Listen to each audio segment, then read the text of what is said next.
Hey, welcome. Happy Friday. Happy WNBA season kickoff tonight.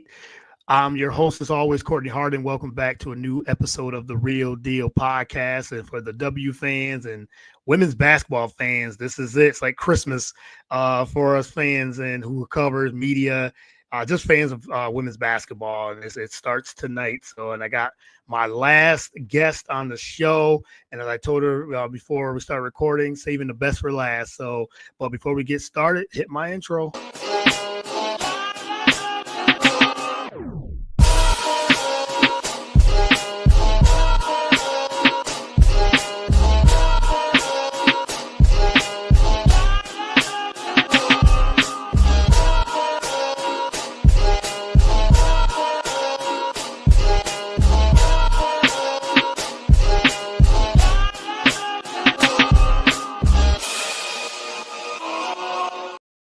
All right. Welcome to another great episode of the Real Deal podcast. I'm your host, as always, Courtney Hardin.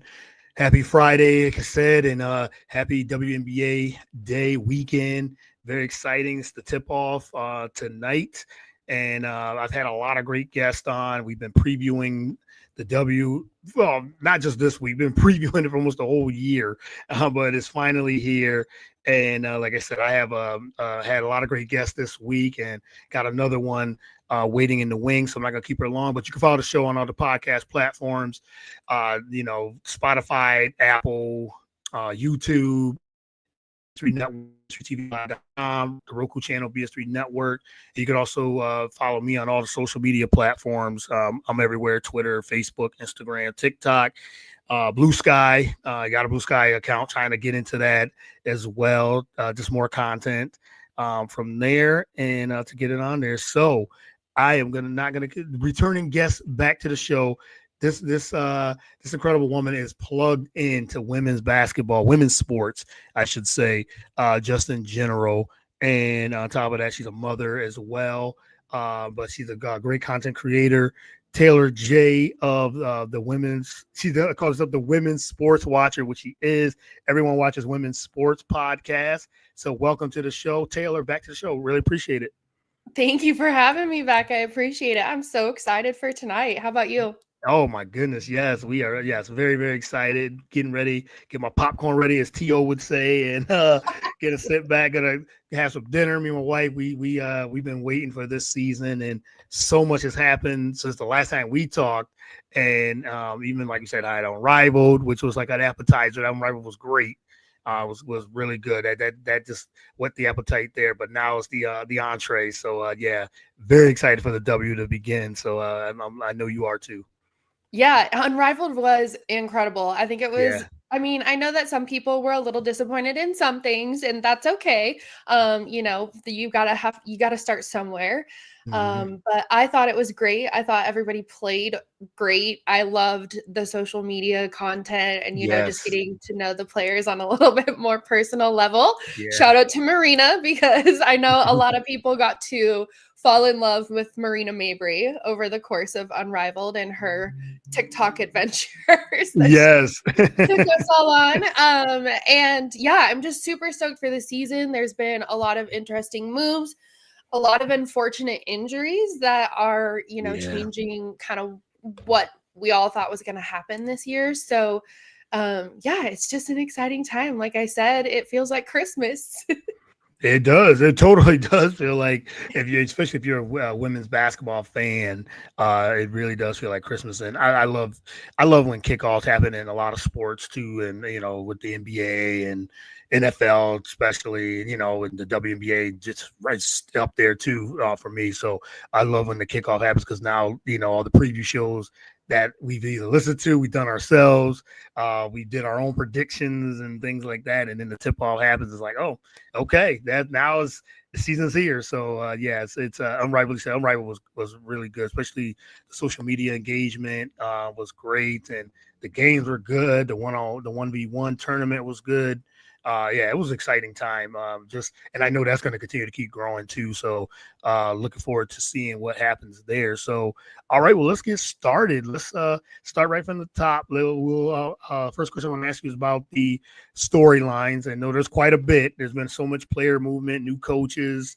There was so much going on, free agency, trades. You said injuries. You got a lot of players have gotten cut. I mean, that's still a big thing that's happening. The collective bargaining is happening too. I mean, there's some negotiations going on as well. They said that they're on the right path, so we'll see what happens throughout this year and heading into next year. But what are some of your favorite storylines? You could pick a few, if you could pick a couple, what you're looking forward to this season. Well, I'm super excited to see how BG fits in with Atlanta. Obviously, they had, a pretty decent preseason, but I'm just super excited for her new beginning. Obviously, she spent all her entirety of her career with Phoenix. So, just a new chapter for her in general. Interested to see how Jewel Lloyd fits in with the Aces. And on that same coin, interested to see how Kelsey Plum goes with the Sparks. So just really excited to see how, all these stars who have moved to brand new teams are, going to fit in with those teams and mesh with their new teammates. I'm excited for all of it. Honestly, I'm excited to see how everything fits together and everyone plays together. Yeah, agreed. Yes, the BG headed to Atlanta after being on Phoenix for so many years. Diane Taurasi retires, and then Phoenix got almost a whole new squad just about now. But I think they have one player from their roster last year. Yeah, right. So a whole new team. No Diane Taurasi, no Brittany Griner. So that's going to be interesting to see how that works out. And you're right. There's so many other storylines. You said Kelsey Plum and Jewel Lloyd. Kelsey Plum leaving the Aces and now being the lead player on the Sparks. Try to turn that franchise around, and I really do like their team, especially when Cameron Brink comes back. I really do think they're going to be a solid team, and just see how that all meshes before she comes back. Hopefully, they can get on a winning track as well. But you're right, the player movement was incredible, and then like I said, Jewel Lloyd going to the Aces when the Aces had all that, they had such good chemistry, winning those back-to-back titles, and then last year. There was something missing with them last season. Some disconnect, and I think that's one of the reasons why Kelsey Plum had moved on. And I know she said she wanted a fresh start, and I think she wanted to be the lead after but with Asia Wilson over there. It's hard for her to be the lead player from that team. But there was definitely some things going on. I don't know if we're gonna know about it or not, but you could definitely tell with that team.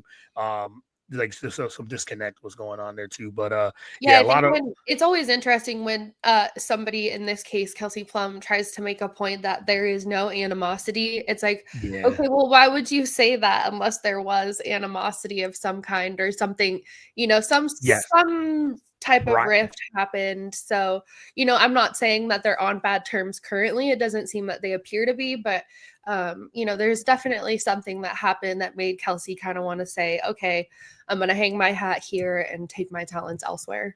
Yeah, you're right. And I was on a lot of the WNBA Zoom media availabilities this week and got a chance to on the Sparks media week that they've had, and Kelsey Plum did allude to something like that. Someone did ask her about is there any animosity or anything like that? And she said, I get this question all the time, but she said, no, there's no bad blood. There's nothing there. She said she just wants to move on, start fresh. And I do believe there was something there, but she just, like you said, I agree with you. I think she just didn't want to address it and say, hey, it's a new chapter. I asked for, I wanted to move. I got moved, and now I'm here in LA, and I want to start something new here in LA. So, I mean, there's some validity to that. So I totally agree with you on that. Got some comments here. If you guys have any questions, to put them in the chat there. Nathan from Nathan Sports Rush says, let's go Taylor. Happy WNBA season. Yep, he's excited, and he says he can't wait to see Paige Beckers kill it with Dallas. Yes, that's another big storyline. Dallas, got their fortunes changed and getting the number 1 pick and getting Paige Beckers, the champion Paige Beckers. What do you think of the? Yes, we'll start. Let's start there. Let's start with Paige and Dallas. And how do you think she's going to fit in? There it is. Got the jersey. Yes, love it. Yes, that makes sense. Makes sense. What do you think of Paige? In Dallas, they've made some changes and some roster moves too. But what do you feel like their expectations is and with Paige and the Dallas Wings? I think they'll do good. Hopefully they'll make, a farther than a first round playoffs run with the team that they have. I absolutely love the dynamic that's going on between Paige and DeJounte. Yes. They are probably my favorite duo right now. Obviously, Yes. I love Arike in that mix too, and Paige just getting that veteran presence with Arike. But I just love the dynamic with Paige and DeJounte. And, I kind of think once, they have a brand new head coach too. They have so many new pieces on the roster, including bringing in this superstar. You have to give it a minute to kind of let all the flavors blend together, so to speak. Yes. Yeah. And I think once they do, they really have some really powerful pieces. They could really shake it up. I'm not saying that they're going to be in the finals. I don't see that for this Dallas squad yet. But they will hopefully make a strong playoffs run for sure. I think Paige fits in well. And like she said in one of her interviews, those assists are gonna go crazy too every day. So I'm just so excited to watch her efficiency again. We all know that she had that 90-50-40 efficiency back at UConn. So she's just incredible. She's so fun to watch. And, she makes everybody around her better. So that's definitely what's going to happen here. Yeah, I look at those same things with this team. As you said, I think Paige is just fitting in, seamlessly. And when Dallas ended up getting the number 1 pick, I said, yeah, this makes sense. This really does make a lot of sense. I know LA. Kurt knew exactly what he was doing. Yeah, as soon as he got that pick, he was like, okay, that's it. Yep. No, we're not trading this pick. Anybody that and Paige was like, she wants to play basketball. I know there was a lot of things like, oh, she might pull, she doesn't want to play here and this and that. And that's not Paige. That's not the way. Nope. You can tell it's not the way she rolls. And they said they got a pretty decent team. You said DeJounte Carrington and Paige, that they said that back and forth. I've been liking that too. And I think they really respect Paige too. And they said with Arike, now pressure's off of her. Now have to do all the heavy lifting for this team. Now she does, she has wing players and a guard that can handle the ball, that can score in a variety of ways. DeJounte Carrington is a dog, she get into you and plays solid in the really good defense. So she'll definitely help in that way too. I did an interview on my podcast that's coming out next week with Winsider reporter Melissa Treebwasser, and she was referring to that play that we saw where Paige whips that assist to Arike and Arike goes in for the layup and she's just grinning. And, that is exactly the type of feed that Arike has been waiting for somebody to just facilitate to her like that. Yes. So, it was nice to see Arike kind of let loose a little bit in preseason and be like, okay, we just got to get clicking together and score more points than the other team. Yeah, we'll be in good shape.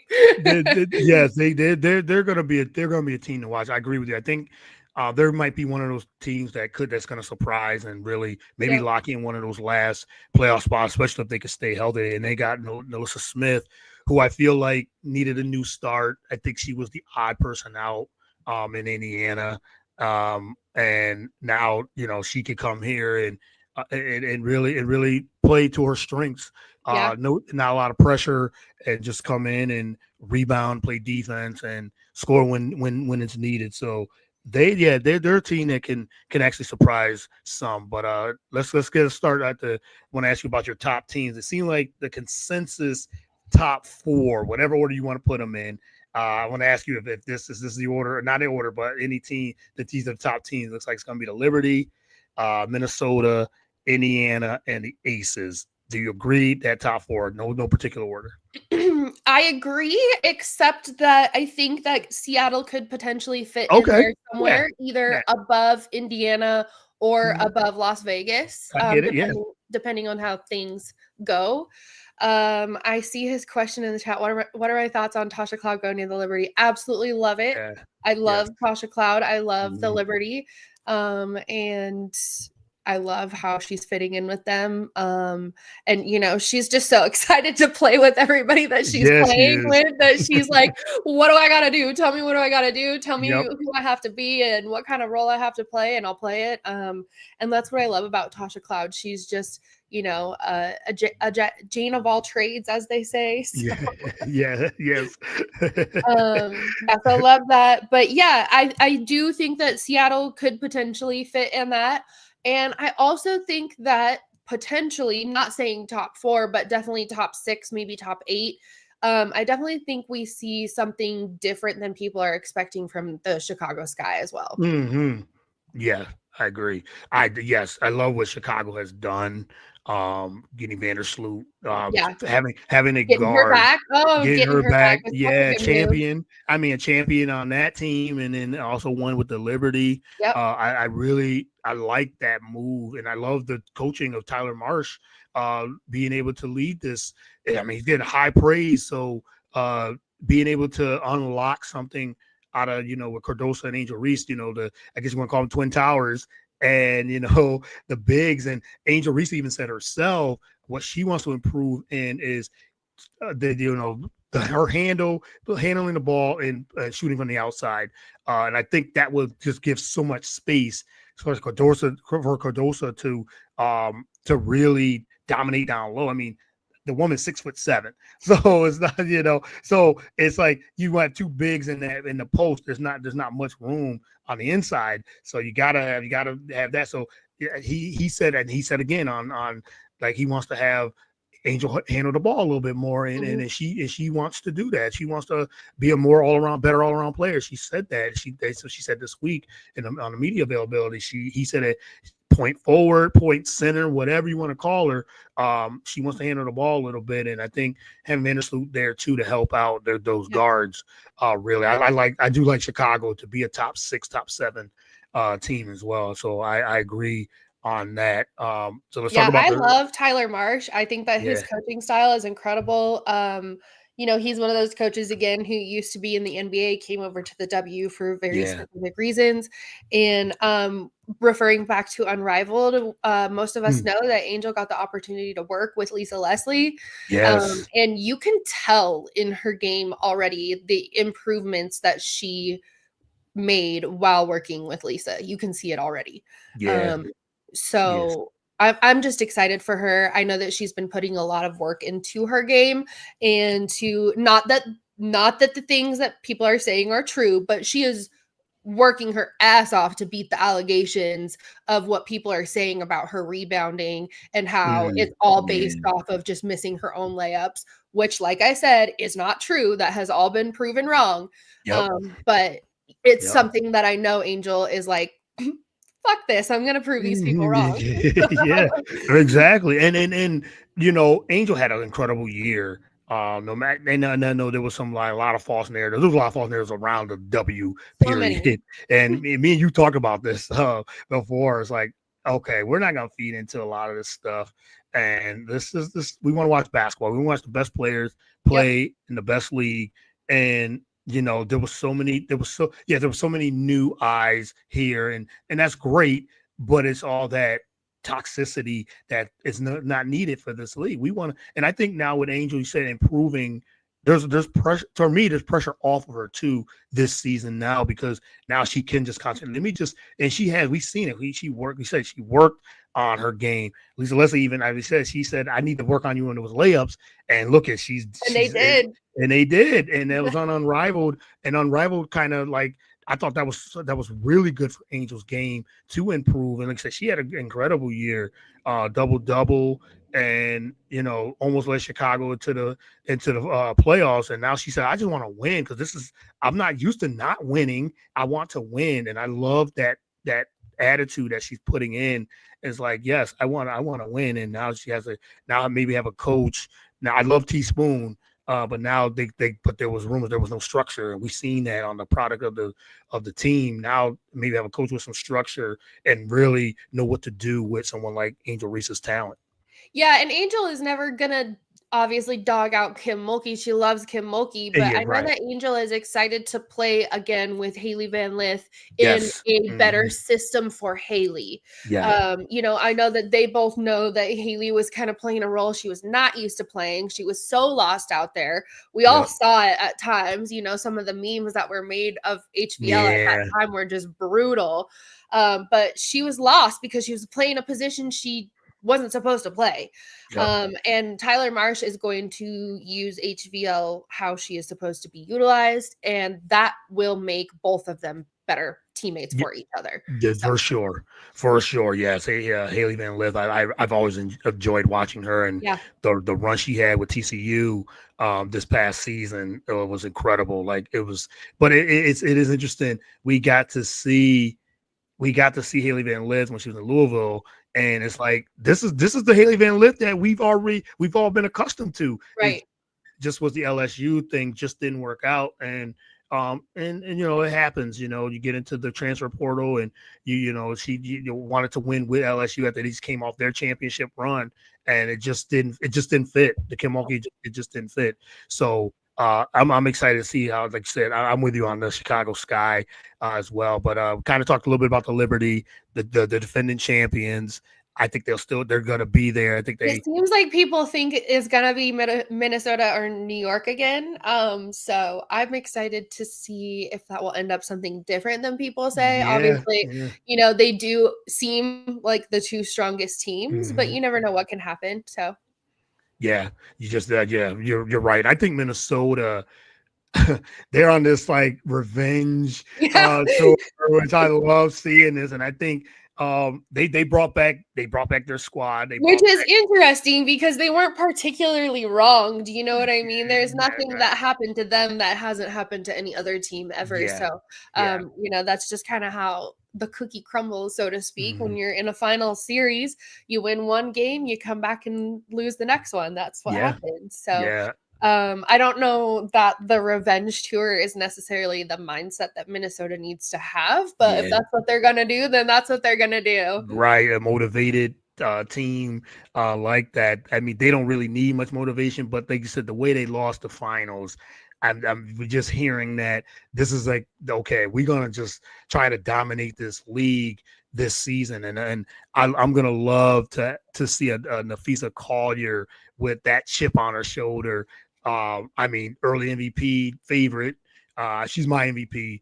I just put in a parlay today for her to score 25 points tonight. So okay, that's on you, Fee. Yes, Fee, and then coming off the success of Unrivaled and what she did in Unrivaled, just the MVP of Unrivaled, and now she just signed with Jordan Brand. And I mean, the Nafisa Collier looks like it's okay. It's my time now. And like I said, if it was any other year, it would have been MVP. Asia Wilson just had an incredible historic year.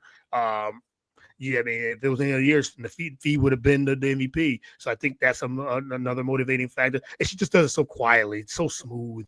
And I really love Nafisa Collier's game, and I'm loving to see what they're. I don't think she's being quiet about it anymore. No, not anymore. You're right about that. About it, to be honest with you, you're right about that. Over just sitting back humbly in the corner. I think that when we saw her say at Unrivaled, "I'm the best player here." That was a new era of Fee, without question. Yeah, I'm loving it. I love this. I love this type of Nafisa Collier. Like, I'm better than everybody, and I'm coming to dominate. And after the All-Star break in the Olympics, she took off anyway. I mean, if not one of the best two-way players in the league, and one of the best players in the league, period. So I'm looking forward to see what Minnesota does, see what the Liberty, what they can do. I think a lot of people are forgetting how good Breanna Stewart is, which is she's healthy this year. Y'all better watch out. Better watch out for Stewie. She's thinking, okay, everyone's talking.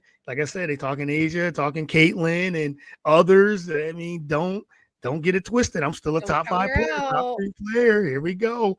All right. We're all the champions. So I mean, don't forget. So I look at it, and I'm Sabrina and yes, Liberty. I'm loving it. So let's get into Indiana. They made a lot of changes, got some championship They've got experience. such a good roster. Oh Oh, my such a good goodness. roster. They could put it all together, which I think they will. New coach, Stephanie White. Great She's coach. incredible, man. I cannot say Incredible. enough good things about Stephanie Yes. White. Yes. I'm She's looking to see what going she to be a Hall of Fame coach for I sure. agree. I agree. I can't wait to see it. And they got the mindset they want to win. And I love that Caitlin Clark was saying, we want to win. Like there was nothing, there was no hoopla. Yeah, there's no or other anything. expectation for them. They Expectation put that roster together to win a to championship. win. That Yep, is it. to win. Period. I love the pieces they put together. And I'm looking to see what Stephanie White can unlock with the Kelsey Mitchell, Caitlin Clark, because they got that connection, Aaliyah Boston. The connection that from that last year's team. I'm looking forward to see what Stephanie White can unlock with this team. She wants to play better defense for sure. Don't turn the ball over. They could still want to continue to keep running. So they. What do you think of them? And like I said, there's such high expectation for them, but I think it's legitimate because of the roster they put together. It's just them staying healthy and seeing what the chemistry looks like. But what's your early takes on what you've seen so far from the Indiana Fever? Well, first and foremost, and I want to clarify, I absolutely love Caitlin Clark. This is not a jab at her at all.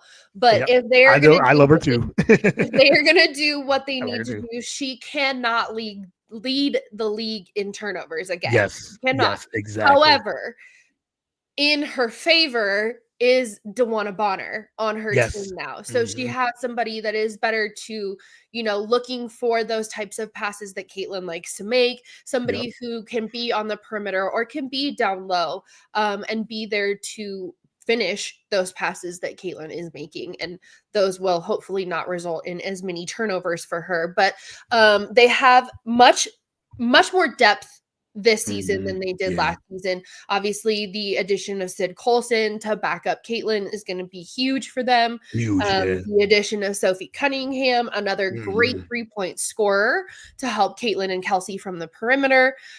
So I don't know. I just feel like if Indiana hasn't put the roster together, then what is the roster? I kind of feel like they might have the on paper the best opportunity to win the championship. And I know some of my fellow New York Liberty fans are going to come for me for saying that because New York does have a strong roster as well. But I just think that Indiana has put together such an incredible team. I don't see how they're not in the finals on paper. You know what I mean? If it comes together on the court, how it's supposed to, with all of those names on the same sheet of paper, I think they're cooking with oil. So cooking with oil. I love that. I love it. And I love the addition, like you said, DeWanna Bonner for sure. But I really love that addition of Sophie Cunningham. I do. Like, oh my goodness. Like she's already saying KK Timpson from FSU. My goodness, she is so good. I love that addition to them. But Sophie Cunningham. Like a sniper can play D. She's already getting into it with like we're protecting Caitlin this year. Like you're not gonna be punking her like you did, like some of them did before. No, it's not happening. And then Lexi Hall on top of that. Love Lexi Hall. Yes, me too. This Indiana Lexi team, Hall has the clutch gene, and she is so humble about it. That's what makes her great. Yeah. Well, we got some comments here. Tula plays. Thank you for always tuning in. He says he thinks the Liberty will repeat. I mean, can't argue with that. I hope the Liberty repeat. I totally agree with you. I'm just saying their roster on paper. Yeah, on paper, right. If they can put it together on the court, how those names look next to each other, it's scary. It's going to be scary. He said Sophie Lexi only legit bench options. I disagree. Yeah, disagree. Yeah, I agree. I think that's why they built this team. They got more depth this season. They didn't have that depth last year, and now they do. They did. Indiana, like I said, they put it together. I think the DeWanna Bonner pickup. That's just you can't underestimate championship experience or experience in general, playoff experience, and that helps that helps a young team like this. Aaliyah Boss is going to improve. As you said, if CC can just those turnovers and just, can't lead the league in that, she's going to lead the league in assist again, more than likely. I mean, it's just one of those things. So I think I think Indiana's depth is pretty good. It's really good. Yeah. I agree. He said check the numbers in film on Sid. Yeah, you're right. I mean, you're right, but those were also with different teams and other players around them. Yeah. So I don't know. I'm just saying you got to give this roster a chance for them to do on paper what they could be doing on the court. So right, yeah, and like I said, I think we're both saying Indiana's not better than the Liberty. No, no, Liberty are the champions. I'm just saying that Indiana's roster is really, really good, and if they can back it up, if they can walk the walk, they're going to be scary. Yep. I am so excited. Yes, to your point, I am so excited for Maureen Johannes to be back with the Liberty. Me too. Yes, so excited. Yes, and the Liberty again, like I said, they're the champions, and I would still take Liberty in Minnesota because of their rosters and their experience, and they were just in the finals over Indiana.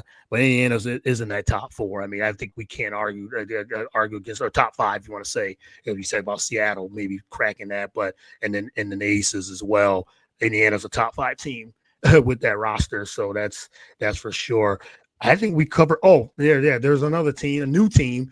The Golden State Valkyries. I gotta talk about them. That's a huge. I'm so disappointed they waived Cheyenne. I'm so disappointed. I know. I am too. I love Kate Martin, obviously, but man, how are you gonna waive the players that the people love? I get they're not building rosters for the fans, but I just sometimes I think specifically in the case of Caitlin Chen. I think that's somebody who is so developable. You know what I mean? You can develop her very quickly. She just played for Gino Ariema, for crying out loud. Like, she is ready. Yes. You know what I mean? Tell her what you need her to do, and she will do it. Yeah. And she's incredibly sharp, not just like smart. Obviously, she went to Princeton, but she is so good at basketball. She knows exactly where to be, exactly when to be there. Her basketball IQ is so high. I think that was a major L for Golden State to cut or to waive Caitlin Chen. So yes, they said Golden State Valkyries are a mess. Man, they probably will be. I mean, they're probably going to be the worst team in the league. Somebody said on Twitter yesterday they need to waive Natalie Nikasi. Oh wow! Oh geez! Before she even coached her first game, dog on a new coach. She hasn't even gotten a chance for criminy sakes. Yes, give her a chance. Like I mean, this roster's not put together. It's not put together for a run this year. They'll have to be much better next year. They'll be maybe get some improvement throughout the year. Get their rotations right and see what pieces work. I mean, I know waivers are a thing. I know 10 days are a thing if people are injured. So you definitely have to leave names in the hat for when those situations happen. But man, I just totally agree with this person in the comments. Like, there's just so many other players you could have kept on your roster instead of a few of the ones that you did. So yeah. And the one thing I think for Golden State, there's a lot of buzz, excitement. There's a team in the Bay, so there is that part of it. They're gonna. I tweeted how loud their crowd was during that home game. Like, I swear to God, that crowd was the loudest crowd out of all preseason. They were without question, and. It's just disappointing when you disappoint fans of a brand new franchise like that. Like, this is just not the way you want to start off. Yeah. Chin was the buzz. There's another good comment. Those stadiums won't fill up the same. I agree with that. Yeah. I think in the beginning it will, but then I think towards the, if they are the worst team, one of the worst teams, people will stop coming to the game. That's how it happens, Connecticut Sun, they're another team which they've they get new ownership. Somebody's about to buy the team, and I think they're a complete mess too. So they might be. I'm just glad Tasha Cloud got out of there, man. Yeah, I know. Yes, we probably wouldn't have seen Tasha Cloud this season if if they didn't trade her. So No, they probably won't. We were like, dang, Natasha Cloud, like if she would have stayed there, it's she has the type of personality where she will sit out before she will play for a team she's going to play for. Oh my goodness, yeah. Yep. And he said the Mystics are just above them. Yeah, I agree. And to a place, he asked me this question yesterday about who's the bottom teams are, and I agree. I think the Mystics will be just above them. But man, Maria Mabry, I know she wanted to get out of there, out of Connecticut, and there's just poor girl. Yeah, I know she's gonna be a professional, and Tina Charles is over there too, and but man, it's just Diamond the Shields I mean, yeah, that roster, yeah, they're not gonna win a lot of games either. They'll definitely be at the bottom. It's got Liberty Lynx, Aces, Fever, top four. Yeah, we were just saying, however order you put them in, those are the top four teams with Seattle. Talk about Seattle. What their expectation for you? What do you think of Seattle? I think we covered every team, I believe. Yeah, I mean, I'm so bummed for Katie Lou. I know she was excited to be back out there for Seattle, but I'm super excited to see Dominique Malonga, their new rookie, obviously. Yeah. Just excited to watch NECA. Bummed, obviously, Nika isn't gonna, play this season after she missed a lot of last season. So, times are changing for Seattle. They're one of those teams who are kind of in that weird rebuild, but they still got like a lot of strong pieces. So I think that Seattle is one of those teams that, you want them to be good because of who's on the roster, but they could get beat by some of these other middle teams like the Mercury, the Dream, the Sky. And if they're getting beat by those teams constantly, they're going to fall to the bottom of the rankings quick. Yeah. So it's going to go one way or the other, unfortunately, for Seattle. I love their roster. I love their individual players, but it's going to go either hot or cold for Seattle. Yeah, and other comments, Atlanta similar to Seattle, just because of the injuries. Yeah, 5 to 7 range. That 5 to 7 range. I totally forgot about Horston. Good. Yeah, good call. yeah. Very good call. Yeah, there's a lot of. I mean, this season's gonna be incredible. It's like you're thinking, like, oh my goodness, like who's gonna beat that top 8, and it could go either way. And they said injuries permitting. Those things, like I said, Minnesota was healthy last year, and they had a good run. I agree with this person in the comments. The dogfight is going to be in that 7 to 10 range. That's essentially what I was just saying about Seattle. Like if Sparks, Sky, Wings, and Mercury are going to beat Seattle, they're going to drop to the bottom of the rankings real quick. So for sure, yeah, that's a good point. That's a really good point. Yeah, and we talk about the LA Sparks and what they are able to bring, and if they said they could tread water before Cam Brink comes back. And just put her in there, and man, they're gonna be a dangerous team. I was bummed they waived Aerie, but I get business is business. But I am excited to see Kelsey and Dearica play together again. Me too. Yeah, they seem like they're ready to roll. With their chemistry as well. All right, last topic I was going to ask about the collective bargaining. What's going on with this? What's your take? You feel like I could be here for an hour on this. I know we could have just started with that, right? Yeah. But now it's lingering with the collective bargaining and new deal lingering. I know the players have talked about we'll sit out 2026 if need be, but what's your take on that, which heading into this 2025 season? I mean, first of all, I totally support them sitting out if that's what they feel as a collective is what needs to happen in order to get what they want. Obviously, these are women who are fighting tooth and nail to get some sort of equality, just like we saw, a handful of years ago with the NWSL. And, we've seen how that has changed for them. And I totally agree. Can't remember right now who was the player that said it. I think it was Enrique that said that there needs to be $1 million players in this league. And there needs to be a handful of them right now. And so that's the number one thing I think that needs to be looked at in the collective bargaining is actually paying the players what they're worth, especially those key players, the Sabrinas, the Caitlins, the Asias, the Fees, Enrique, all of those people I just named need to be $1 million players. So that needs to be looked at. I think we also saw a really good example from Unrivaled as far as the childcare options go. That's a big I thing. know that Yeah. the league is really great about providing housing for the players with no additional cost to the players, but I think the childcare option also needs to kind of be something that comes into play.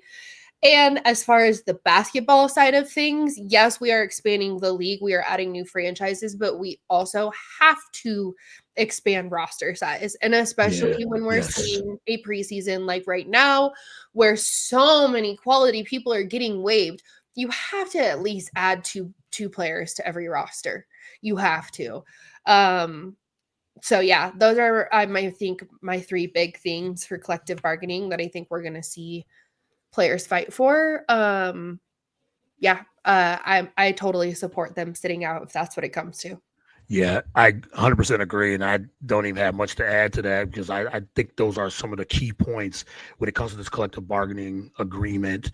And with the more investment that the W is getting and the more viewership that they're getting, it should say like we need this, we need more, basically more money for sure. Salary should increase, and you're getting all the, getting new facilities. Teams are getting new practice facilities, uh luxury practice facility, which is needed, and everything too. And Practice you, facilities should be mandatory. These are yeah, professional teams. Like this, yeah. this, what are we doing here? Like working out at the YMC should not be part of the equation Yes. anymore. And yes, I see your comments here. I'm waiting for Courtney to get through. Yeah, we definitely gonna But get that there is next. a great idea. I totally Mhm. agree that, Yeah, if rookies are making all-star, there should definitely be some sort of bonus compensation that yeah. doesn't affect the team. I agree with using a player example like JC Sheldon comparing to players like Angel or Caitlin Mhm. in terms of rookie quality, rookie popularity, rookie Yeah, output, all of those different things. Yeah, it's something that the league can definitely compensate some sort of, like a $15,000 bonus if you make yeah, all-star, whatever, whatever the case may be. There's so many different ways to go about it so that it, like this person is saying, doesn't hit the respective team's salary cap. There's just so many ways to improve what's going on in ways that benefit everybody, put yeah. more money in the players' pockets, and therefore help the league make more money because they're doing things the right way. They're doing things the right way. You're right, exactly. And like you said, it's just so much can be done. And it just, you got the TV deal with the NBA that starts next year. And so you have to get this done. You got to get the CBA done. Yeah. It's I just can't believe that they're, it's come to this point, and you knew how much of an explosion it was going to be when the rookies of Caitlin Clark and Angel Reese and others came into Rickea Jackson came into the league. You saw the growth was happening, and now you saw what Unrivaled was doing for the players. You said with childcare and all these things, it's just it's very yeah, it is. I hope that they Kathy Engelbert has looked at all those angles of things and see like, okay, we got to take care of our players. We have to take care of this league for it to continue to grow, because it's going to just continue to keep growing and everything too. This is the last one. We said ESP just respected Asia again. Three of them sat at the table and said, "Who will be the MVP this year?" Easy 1, 2, 3, and they said Nafisa. Asia just dropped 27-12. I think disrespected is the wrong word there, but Yeah, I don't feel like Asia's being disrespected either at all. I mean, she's a multiple MVP, multiple champion, had an incredible year. I just feel like me and you said, I think it's Nafisa. I also It's think that the voting panel is looking at a lot more things these days than just straight disrespect. Like I said, I don't think disrespect is the wrong word. I think that it's okay to look at other players. Like I said, I think the voting panel is looking at different things nowadays. You have to look at how somebody is facilitating through their teammates as well. And Fee is somebody who, when she's not shooting the ball and she's not swiping the ball out of somebody's hands, she's giving it to a teammate to score. yeah. Particularly Kayla McBride or Alana Smith. So Right. And it could be one of those things. It's like just remember growing up in when Michael Jordan was winning all the MVPs. Yeah, Michael Jordan could have won MVP every year, and he maybe should have. It gets to MVP fatigue sometimes. That's sports is like that all the time. That's nothing new. I don't think it's an agenda or anything like that. I don't think that if you said Michael Jordan could have won MVP, LeBron could probably have more MVPs than he had, but it's just one of those things like, yeah, if Asia goes out there and averages 28-13 again, okay, then yeah, she should definitely win MVP. She's the best. Well, then she also can't be the player who has the most free throws in the WNBA. Also, I need to see you get your points off of something other than free throws. So, yep, right. So I just feel like, yeah, Fee is he said no, he's a fee. They should not have said 1, 2, 3 fee. It's obvious. They always do that though. That's that was it Andrea and Shanae and Elle, because if it was, that's probably their thing. They do 1, 2, 3, go, and then they all say their answer at the same time. Yeah. So I just feel like it's Nafisa has, I just think it's her time. And it is. Yeah, and it's just one of those things. She'll probably win MVP. And like I said, we said it in the top. If Asia didn't have that such an incredible year, Nafisa was the MVP. Any other year, Nafisa would have been the MVP. That's just the way it is. So CC needs. Yeah, we were talking about CC's turnovers at the beginning. Yeah, we were. Yeah, we did talk about that. But I mean, hey, Caitlin Clark's if she was leading assists, she doesn't turn the ball over, she's definitely gonna be an MVP candidate. She is an MVP candidate. I mean, that's just I think she's like third or fourth in the MVP race. I don't think that she's first in the MVP race. No, it's definitely Fee and Asia and who said we talked about Stewie, but definitely CC's in the top 4. Even Jonquel is in that conversation above Caitlin Clark. Yeah, yep, definitely. So. Oh man, this has been so much fun. I really appreciate it. We appreciate the comments. Comments on fire. We love it for sure. And Taylor, it's always good talking with you. And I'm glad that we got to do this. And like I said, it's already the videos on Twitter. I will definitely have some clips on Instagram as well. But let everyone know where they can actually follow you on social media. And then the W now it's gonna be exciting. The comments and the play. I'm looking forward to see. I'm looking forward to see what's going to transpire in 2025. But let everyone know where they can follow you and the podcast as well. Yeah, you can follow me just like the parentheses say on Twitter. You can follow me at Taelor Jae_. You can follow me on TikTok at Taelor.Jae. You can follow me on Instagram at Taelor Jae_. You can follow Everyone Watches Women's Sports, Spotify, Apple Podcasts, YouTube, anywhere you get your podcasts. And you can also follow Ball Knowers, my new women's sports platform, over on Blue Sky. We just hit 2,000 followers today on Blue Sky to ring in the WNBA season. So that was dope. And so we're just talking women's hoops everywhere, anywhere and everywhere, basically. Yeah, Taylor is all over, so definitely get into the groups and follow the Everyone Watches Women's Sports podcast, like, subscribe, share, all those things. On Tuesday. Yeah, dropping on Tuesday. So you will have a lot to talk about on this first weekend of the W, for sure. So it's excited to see what's coming up. Thank you everyone that tuned in the comments, Tula Plays, the NR Hour, Nathan Sports Rush. We really appreciate it. But again, thank you again, Taylor, for the time. Enjoy the games, enjoy this season, and we'll do this again. I'm sure we'll do this again, probably maybe All-Star break. We'll have a lot more content, and we'll see how our predictions did and everything too. So looking forward to the content you're going to be putting out soon. Let's do it. Thank you so much. I appreciate you having me on. Yeah, you always, anytime. The invite's always open for you too as well. So thank you. Thank you. All right, you guys enjoy the W, and as WNBA season tips off tonight. Look forward to it. Get your popcorn ready, and go ladies. Let's do it. Welcome to the W. Welcome to the W. All right, you have a good one.